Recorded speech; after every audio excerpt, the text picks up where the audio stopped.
거기에 등록이 안 되어 있는 거죠. 자, 그러면 안 되어 있다고 의무보험을 가입을 하지 않고 우리가 일반적으로 가입하는 임의보험을 가입을 하게 되면 화재가 발생했을 때 보상이 면책이 될 수도 있습니다. 자, 이런 것들을 우리가 주의 깊게 살펴야 고객들을 지킬 수 있는 겁니다.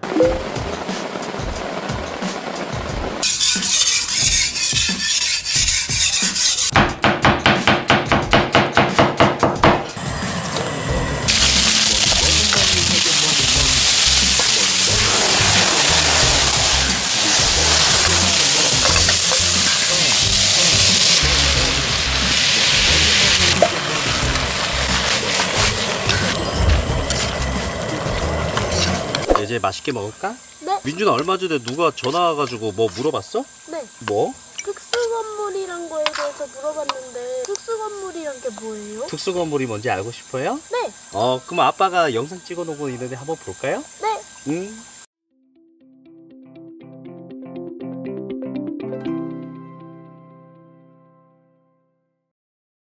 본 광고는 심의 기준을 준수하였으며 유효기간은 심의일로부터 1년입니다.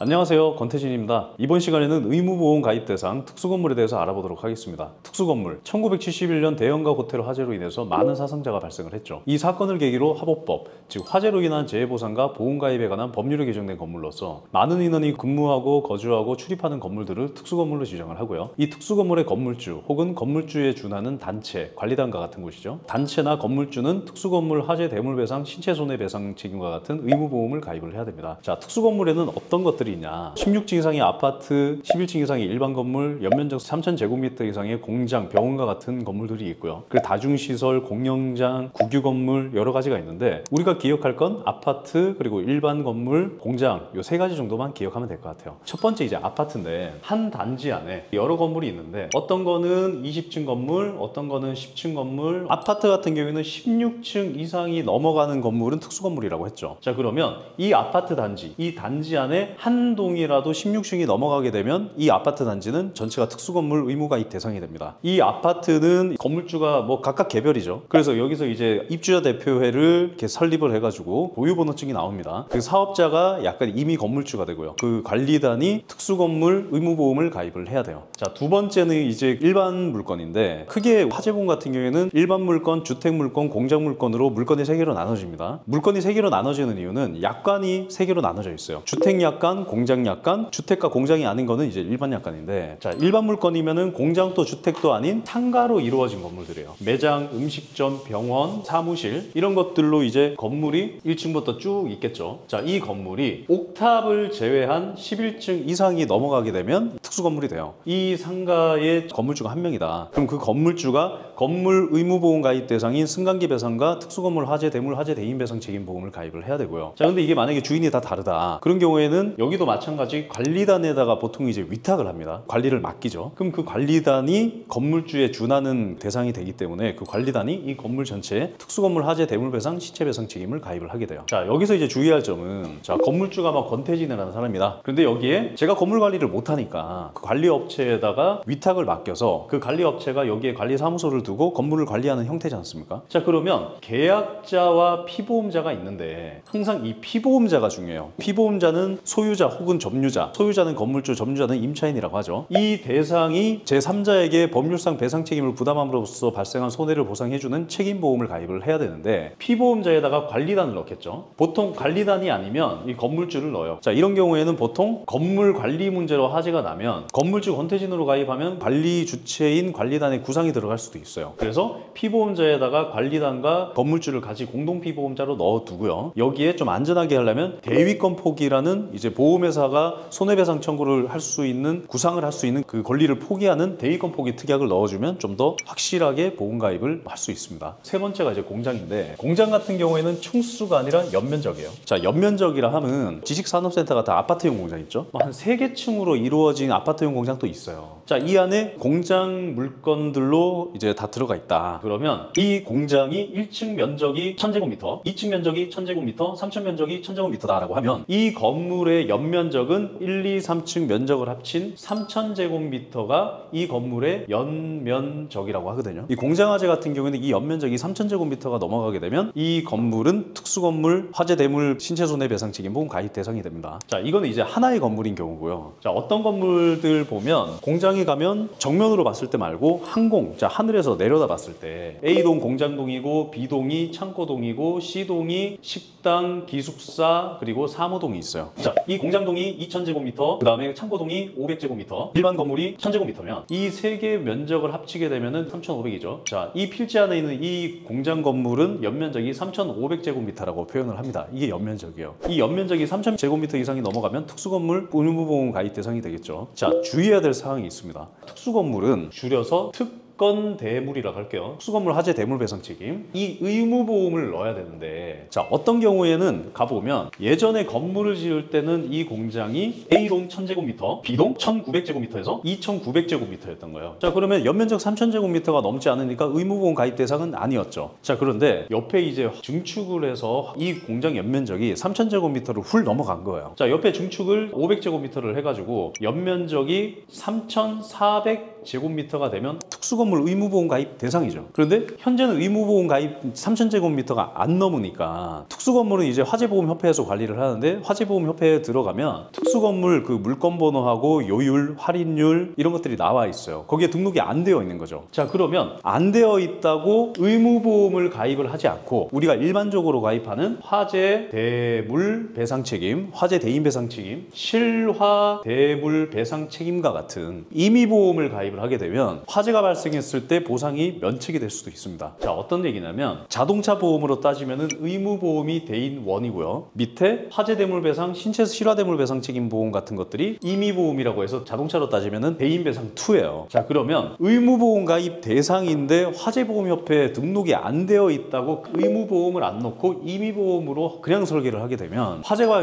발생했을 때 무슨 일이 생기냐, 이 약관이 어떻게 되어 있냐면 실화대물 그리고 화재대물 배상 책임 보험은 의무보험 그 보상 한도를 초과한 부분에 대해서만 보상을 해주겠다 이거예요. 자, 무슨 얘기냐, 특건 화재대물이 10억이고요 일반 실화대물 배상 책임을 10억을 넣었는데 이 건물에서 화재가 나서 옆 공장으로 옮겨 붙은 거예요. 그리고 이 공장에 주차되어 있던 직원들의 차량, 이 건물 대표님의 차량은 화재대물이 아니지만 이 직원들의 차량은 화재대물이에요. 화재를 진압하기 위해서 밀고 들어오면서 차 다 박살나고 화재로 이제 옆 건물에 피해를 간 게 제3자에게 피해를 준 거지 않습니까? 자, 그러면 이거는 화재대물 10억으로 물어주면 되는데 만약에 옆집 피해가고 우리 직원들 차량 파손된 것들이 5억인 거예요. 5억이 화재대물 10억에서 나가야 되는데 보험회사에서 이렇게 나올 수도 있죠. 연면적 3,000제곱미터가 넘어가셔서 의무보험 가입 대상인 특수건물이신데 의무보험을 넣지 않았기 때문에 화재대물은 의무보험 10억 초과된 부분만 보상을 합니다. 그렇기 때문에 5억이니까 화재대물이 발동을 안 하는 거죠. 만약에 이게 옆집에 피해간 게 15억이다. 자, 그러면 의무보험 가입을 안 하고 임의보험을 가입을 했으면 10억 초과된 5억만 화재대물에서 보상이 나가겠죠. 자, 이런 것들을 우리가 주의 깊게 살펴야 고객들을 지킬 수 있는 겁니다. 자, 그럼 저 같은 경우는 실무에서 어떻게 하냐, 공장이 있고 일반적인 병원이 있어요. 이 건물이 6층 건물인데 한 층 면적이 1,000제곱미터예요. 그러면 전체 연면적은 6,000제곱미터인데, 자, 이게 일반 건물이죠. 일반 건물이면은 아까 면적이 기준인가요? 아니면은 층수가 기준인가요? 층수 기준이죠. 일반 건물은 11층 이상부터 특수건물인데 이 건물은 6층 건물이니까 특수건물이 아니죠. 자, 여기에 제 고객님이 2층, 3층, 4층, 1,000에서 3,000제곱미터를 병원으로 사용을 하게 됐어요. 아까 병원도 연면적 3,000제곱미터가 넘어가면 특수건물 대상이라고 했어요.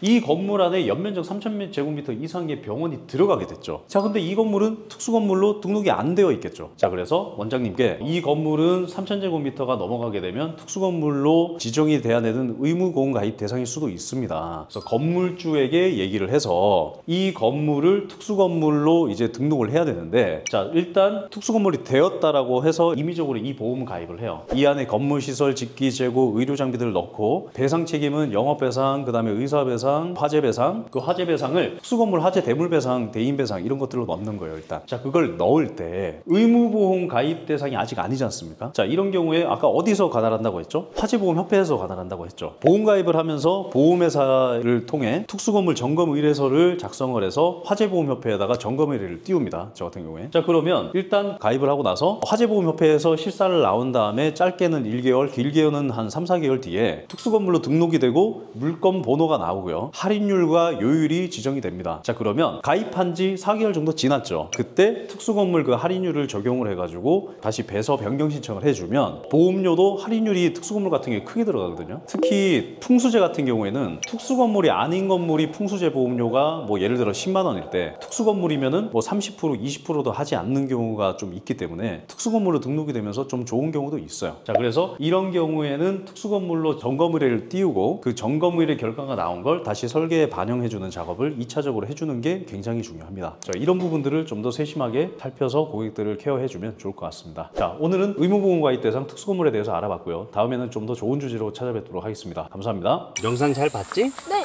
이제 특수건물이 뭔지 잘 알겠어요? 네. 아빠 최고예요. 사랑해요. 사랑해요. 자, 얘들아, 짜장 먹자.